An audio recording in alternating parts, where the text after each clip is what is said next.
পাশাপাশি 6 মাস বয়সের পর থেকে শিশুকে যখন বাড়তি খাবারে অভ্যস্ত করানোর চেষ্টা করা হয়, তখন বাবা মায়ের কিছু ভুলের কারণে শিশু কিন্তু খাবার গ্রহণে অনীহা প্রকাশ করে থাকে। সেক্ষেত্রে অবশ্যই কিছু নিয়ম এবং বিধিনিষেধ মেনে চলতে হবে।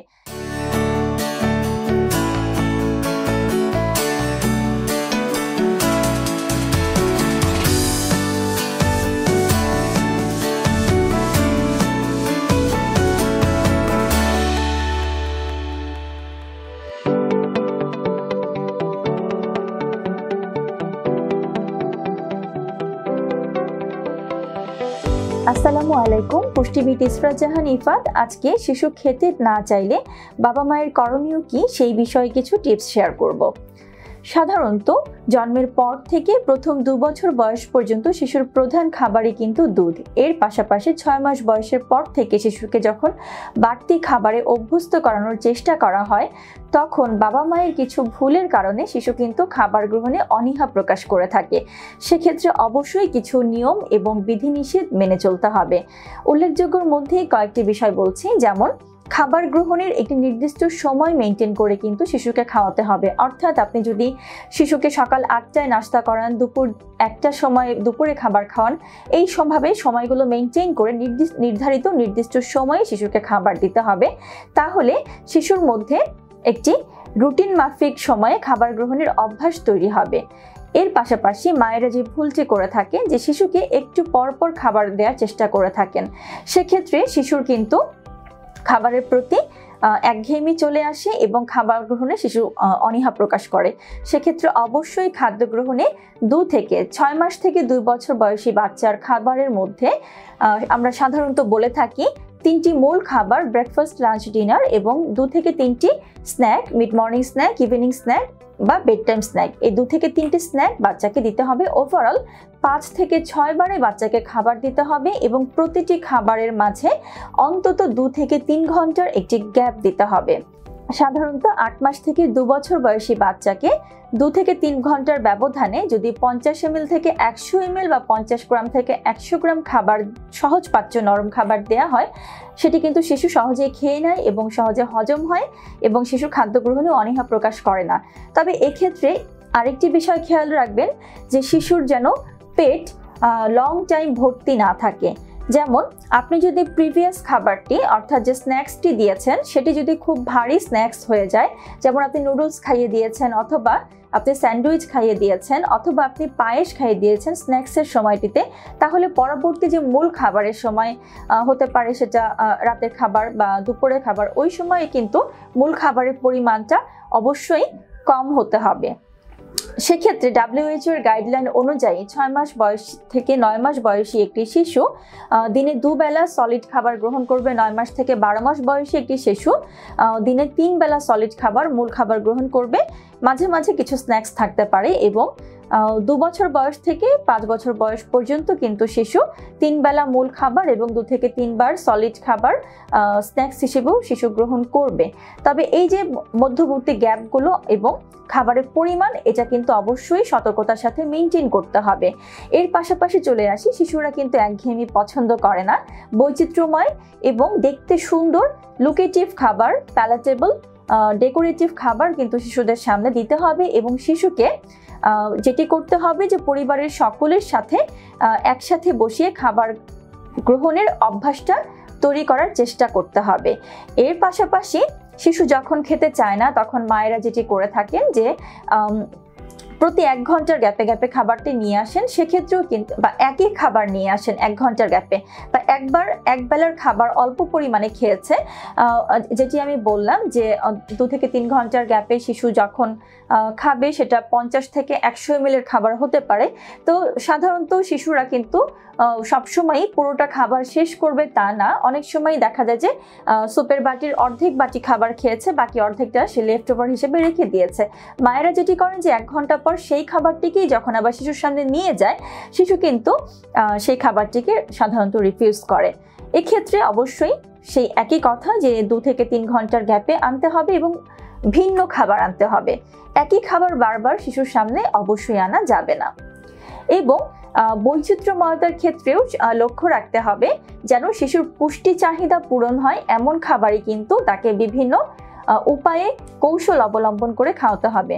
সাধারণত পুষ্টিবিদ হিসেবে আমরা বলে থাকি যে একটি 2 থেকে 5 বছর বয়সী শিশু বা 6 মাস থেকে 2 বছর বয়সী এই গ্রোয়িং এজের বাচ্চাদের মধ্যে যেন প্রপার নিউট্রিশনাল রিকোয়ারমেন্টটা ফিল আপ হয় এবং শিশুর গ্রোথ ডেভেলপমেন্ট যেন পরিপূর্ণ হয়, সেজন্য শিশুর খাবারে অবশ্যই পর্যাপ্ত পরিমাণে protein, calcium, zinc, iron, vitamin C এবং ওমেগা 3 সমৃদ্ধ খাবার অবশ্যই যেন পর্যাপ্ত পরিমাণে থাকে। সেক্ষেত্রে শিশু যদি সারা দিনে 1 থেকে 2টি ডিম, 1 থেকে 2 গ্লাস দুধ এবং নির্দিষ্ট কিছু ফল, সব শিশু যে সব ফল খাবে তা কিন্তু না, নির্দিষ্ট কিছু ফল খেলেও কিন্তু সব রকম ফল থেকে যে ভিটামিনস, মিনারেলস, অ্যান্টিঅক্সিডেন্টস পাওয়ার কথা সেগুলো কিন্তু শিশু পেয়ে যাবে। যেমন কমলা, মালটা, আপেল, আম, কলা, ডালিম, এই জাতীয় ফল, স্ট্রবেরি, খেজুর, কিশমিশ, এই জাতীয় ফল থেকে কিন্তু শিশু সব ধরনের মাইক্রোনিউট্রিয়েন্টস গুলো পেয়ে যায়।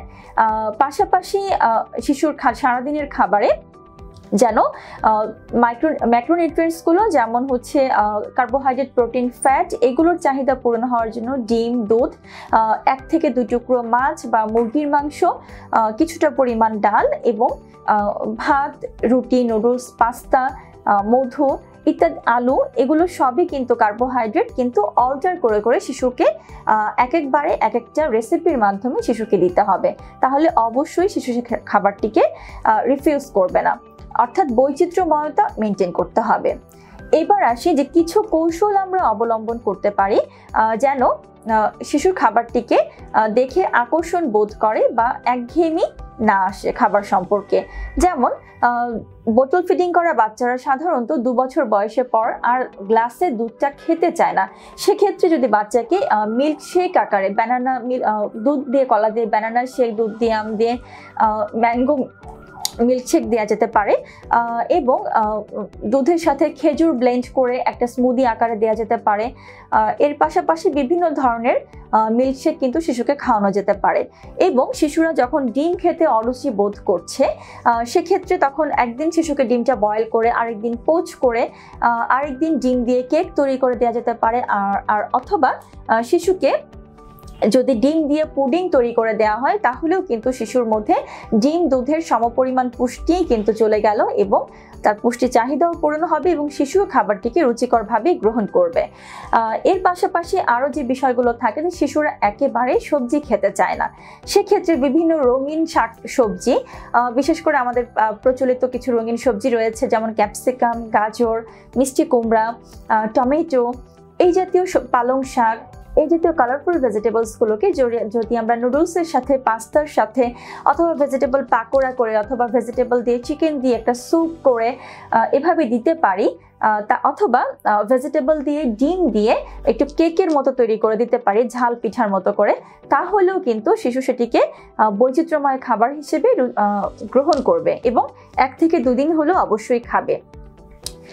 এরপর আসছে শিশুরা প্রায়শই মাছ খেতে অনীহা প্রকাশ করে। অনেক বাচ্চাই আছে কাটার ভয়ে মাছ খেতেই চায় না। সেক্ষেত্রে যদি বাচ্চাকে প্রথম দিকে কম কাটা আছে এমন নরম মাছ যেমন শিং মাগুর মাছ বা পাঙ্গাস মাছ অথবা হচ্ছে বিভিন্ন প্রকারের টুনা, এই জাতীয় মাছের ফিলেটগুলোকে যদি বিভিন্ন ফিশ ফিঙ্গার করে, ফিশ কাটলেট করে, ফিশ চপ করে দেওয়া হয় বা ফিশ বল আকারে দেওয়া হয় তাহলে কিন্তু একটি ডিফারেন্ট উপায়ে তৈরি করে দেওয়ার কারণে শিশু কিন্তু সেই খাবারটিকে খাবে এবং একবার সে যখন মাছের স্বাদে অভ্যস্ত হয়ে যাবে তখন কিন্তু ধীরে ধীরে তাকে অন্যান্য মাছ খাওয়ানো অনেক সহজ হয়ে যাবে।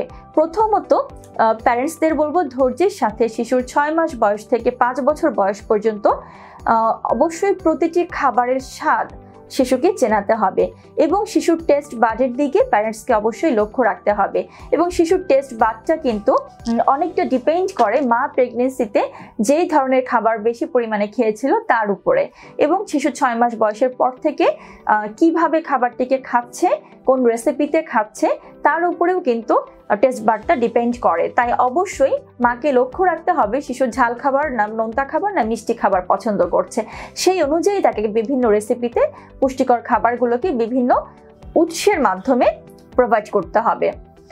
এরপর আসছে যে বিষয়টি যে শিশুরা যেটি দেখা যায় যে 3 বেলা মূল খাবারের গ্রহণের ক্ষেত্রে একই খাবার না নিয়ে আসা। অনেক সময় মায়েরা আমাদের কাছে এসে বলে থাকেন যে শিশু ভাত খায় না। মা, আপনি লক্ষ্য করুন যে শিশু ভাতের পরিবর্তে নুডলস খাচ্ছে কিনা, পাস্তা খাচ্ছে কিনা বা আলু খাচ্ছে কিনা, অথবা একটু বেশি করে মধু দিয়ে বা একটু খেজুর দিয়ে সাথে দুধ, ডিম, সাবুদানা, সুজি এগুলো অ্যাড করে কোনো একটি মিক্সিং খাবার যদি তৈরি করে দেয়া যায়, পায়েস, ফিরনি, পুডিং, এই জাতীয় খাবারগুলোও কিন্তু অনেক ক্যালোরি বহুল হয়ে থাকে। সাধারণত যেসব বাচ্চারা বেশি খাবার খেতে চায় না, একটু পিকি ইটার্স, তাদের ক্ষেত্রে আমরা বলে থাকি যে একটু কালারফুল প্লেটে যদি এক এক দিন এক এক রকম প্লেট বাটি, বিভিন্ন কালারের প্লেট বাটি ইউজ করা হয়, তাহলেও কিন্তু শিশু একটু বৈচিত্র্যময়তা পেয়ে যায় এবং কালারের কারণে আকর্ষণ বোধ করে খাবারটিকে। এর পাশাপাশি আমরা ফ্রুটস এবং ভেজিটেবলসগুলোকে যদি 1 বছর বয়সের পর ফিঙ্গার ফুড হিসেবে ইন্ট্রোডিউস করাতে পারি, যেমন বাচ্চারা শসা খেতে খুব পছন্দ করে, গাজর খেতে খুব পছন্দ করে, 1 বছর বয়সের পর এগুলো যদি স্লাইস করে কেটে ফিঙ্গার ফুডের আকারে শিশুদের খেলনার পাশে রেখে দেওয়া হয়, সে কিন্তু সেটাকে হাত দিয়ে তুলে নিবে এবং এক এক দিন এক একটা পোর্শন সে কিন্তু খাবে এবং এভাবে খাবারের স্বাদে অভ্যস্ত হতে হতে সে কিন্তু একটা পর্যায়ে গিয়ে এই শাকসবজিগুলো ঠিক পরিমাণেই খাবে। এরপর আসছে আরও কিছু বিষয় যে শিশুর যখন পায়খানা কষা থাকে, অনেক বাচ্চা আছে পরিমাণে খুব কম খায়, এমনকি পানিও কম খায়। তাদের ক্ষেত্রে ঘন ঘন পায়খানা কষা একটি ক্রনিক রোগে তৈরি করে এবং এই ক্রনিক পায়খানা কষা বা কনস্টিপেশন এই রোগটি থেকে কিন্তু শিশুর মধ্যে গ্যাস ফর্মেশনটা বাড়ে এবং শিশু খাবার গ্রহণে অরুচি প্রকাশ করে। সেক্ষেত্রে শিশুকে রাতে ঘুমাতে যাওয়ার 1 ঘন্টা আগে যখন আমরা দুধ খেতে দিই, তখন দুধের সাথে যদি ইসবগুল মিক্স করে খাওয়ানো হয়, তাহলে কিন্তু পরদিন সকালে তার স্টুলটা সহজে পাস হয়ে যেতে সাহায্য করবে। পাশাপাশি সারাদিনে শিশুকে যখন লেবু বা কমলা মালটার শরবত খাওয়ানো হয়, তার সাথে যদি একটু মধু, ইসবগুল অ্যাড করে আমরা খাওয়াতে পারি, তাহলেও কিন্তু কষা পায়খানা দূর হয়ে যাবে এবং শিশু পায়খানাটা একবার পরিষ্কার করতে পারলে তখন তার মধ্যে ক্ষুধা বোধ তৈরি হবে এবং খাবারটিকে সে রিফিউজ করবে না। এবং যেসব শিশুদের মধ্যে ঘন ঘন ফ্লু জাতীয় সংক্রমণ হয়, তাদের ক্ষেত্রে কিন্তু জিঙ্ক ডেফিসিয়েন্সি হয়ে তখন মুখের রুচি কমে যায়, হিমোগ্লোবিন লেভেল কমে যায়। সেক্ষেত্রে আমরা যদি বাচ্চাদের খাবারে খেজুরের পরিমাণটা বাড়াতে পারি, কিশমিশের পরিমাণটা বাড়াতে পারি, শিশুকে খেজুর কিশমিশ পেস্ট করে আমরা বিভিন্ন ডেজার্টের মধ্যে দিতে পারি, অথবা খেজুর কিশমিশ রাতে ভিজিয়ে রেখে পরদিন সকালে সেই ভিজানো পানিটাও কিন্তু আমরা খাওয়াতে পারি। এতে করেও পায়খানা কষা দূর হবে, হিমোগ্লোবিনের সমস্যাটা দূর হয়ে যাবে, আয়রন লেভেলটা বুস্ট আপ হবে এবং মুখের রুচি ফেরত আসবে। এবং ভিটামিন সি সমৃদ্ধ যে ফলগুলো রয়েছে, লেবু, কমলা, মালটা, কিউই, স্ট্রবেরি, এই জাতীয় খাবারগুলো শিশু যদি গোটা ফল হিসেবে খেতে না যায়, আপনি শরবত আকারে দিন। প্রথমে এই স্বাদে অভ্যস্ত হয়ে গেলে তারপর একটা সময় গিয়ে শিশু গোটা কমলা বা মালটা কিন্তু অবশ্যই খাবে। সর্বোপরি শিশুকে প্রথমে 6 মাস বয়স থেকে 5 বছর বয়স পর্যন্ত বিভিন্ন খাবারের সাথে অভ্যস্ত করতে হবে। এবং আরেকটি বিষয় উল্লেখযোগ্য যে 8 মাস বয়স থেকে সাধারণত 22 মাস থেকে 23 মাস পর্যন্ত শিশুর কিন্তু টিদিং ফেজ চলে, অর্থাৎ দাঁত ওঠার সময় কিন্তু শিশুর মাড়িতে প্রচণ্ড ব্যথা থাকে এবং তখন বাচ্চারা খাবারটিকে রিফিউজ করে। তাই এই পুরোটা সময় জুড়ে বাবা মাকে ধৈর্য সহকারে একটু নরম সহজপাচ্য খাবারগুলো মূল খাবারের জায়গাটায় দিতে হবে এবং একটু ফিঙ্গার ফুডগুলোকে যদি ওই টিদিং ফেজে বাচ্চাকে একটু একটু করে খাওয়ানো যায়, তাহলে কিন্তু এটি যখন চাবাবে তখন তার ব্যথা কমে যাবে এবং তখন বাচ্চা অন্যান্য খাবার গ্রহণেও আগ্রহী হবে। এরপর আসছে যে শিশুদের সাধারণত খেতে না চাইলে পিকি ইটার্সদের যেহেতু বয়স অনুযায়ী ওজন উচ্চতাটা কমে যায়, তার গ্রোথ ডেভেলপমেন্ট অর্থাৎ শারীরিক মানসিক যে গ্রোথ সেটাই বাধাপ্রাপ্ত হয়, আইকিউ শার্প হয় না, সেক্ষেত্রে বাবা মায়েরা চিন্তিত হয়ে যায়। এক্ষেত্রে বলবো যে অবশ্যই পিকি ইটার্সদের ক্ষেত্রে তার শিশুটি যেন কম খাবারে তার সারাদিনের পুষ্টি চাহিদা, ক্যালোরি চাহিদা সব মিট আপ করতে পারে, সেক্ষেত্রে অল্প খাবারেই যেন সব পূরণ হয়ে যায়। এজন্য মিক্সিং খাবারগুলো কিন্তু ক্যালোরি বহুল হয়ে থাকে। যেমন আপনি যদি ভাত না দিয়ে খিচুড়ি দেন, আপনি যদি একটু ডিম না দিয়ে পুডিং দেন, আপনি যদি দুধ না দিয়ে মিল্ক শেক দেন, এই মিক্সিং খাবারগুলো কিন্তু অল্প পরিমাণে খেলেও 1 বাটির জায়গায় হাফ কাপ বা 1 কাপ গ্রহণ করলেও শিশু তার সব রকম পুষ্টি চাহিদা পূরণ করতে পারবে। এই বিষয়গুলোকে খেয়াল রাখতে হবে। এবং আরও একটি বিষয়, শিশু খেতে না চাইলে অনেক সময় আমরা পরিবারের সকলে সারাদিন প্রতিটি পারিবারিক সদস্যের খাবার থেকে একটু একটু করে খাবার আমরা শিশুকে দিয়ে থাকি, এই বিষয়টি করা যাবে না। তাতে করে শিশুর মধ্যে কিন্তু ক্ষুধা বোধ তৈরি হওয়া থেমে যায়। শিশুকে অবশ্যই 2 ঘন্টা 3 ঘন্টার ব্যবধানে যে খাবারটি দিবেন সেটি তার জন্য তৈরি করা খাবার দিতে হবে, তবে পরিবেশন করতে হবে পরিবারের সকলের সাথে একসাথে বসিয়ে। এই ছোট ছোট ট্রিক্সগুলো যদি মেনটেন করা যায় তাহলে অবশ্যই একটা পর্যায়ে গিয়ে শিশু স্বাভাবিকভাবে খাবার গ্রহণ করা শুরু করবে। পাশাপাশি আরও একটি বিষয় খেয়াল রাখতে হবে, যেন বাইরের খাবারে শিশু অভ্যস্ত না হয়। কেননা বাইরে থেকে যে খাবারগুলো নিয়ে আসা হয়, বিস্কিট, চানাচুর, chips, cake, pastry, donut, cold drinks বা দোকানের তৈরি ফ্রুট জুস, এগুলো অনেক বেশি sugary, chemical, preservative added, colour addeds থাকে এবং অন্যান্য কেমিক্যাল রেসিডিউ থাকার কারণে সেটি কিন্তু শিশুর হজম ক্ষমতা দূর করে দেয় এবং টেস্টিন সল্ট থাকার কারণে শিশুর মুখের টেস্ট বার্তা নষ্ট হয়ে যায়। তখন কিন্তু শিশু ঘরের স্বাভাবিক খাবার গ্রহণে শিশু স্বাদ বোধ করে না। তাই অবশ্যই আপনার শিশুর পৃথিবী আপনি তৈরি করবেন। অবশ্যই শিশুকে 6 মাস বয়স থেকে 5 বছর বয়স পর্যন্ত বাইরের খাবার চিনতে দেয়া যাবে না এবং প্যারেন্টস হিসেবে আপনার উপরে দায়িত্ব আসে যে এই বাইরের খাবারগুলো শিশুর সামনে বা ঘরে না আনা। দর্শক, আশা করি এই টিপসগুলো ফলো করে আপনি আপনার শিশুকে ঘরের খাবারে, স্বাস্থ্যসম্মত খাবারে অভ্যস্ত করাতে পারলে সে তার বয়স অনুযায়ী কাঙ্ক্ষিত ওজন, উচ্চতা এবং মেধা অর্জন করতে সক্ষম হবে। ভালো থাকবেন। আল্লাহ হাফেজ।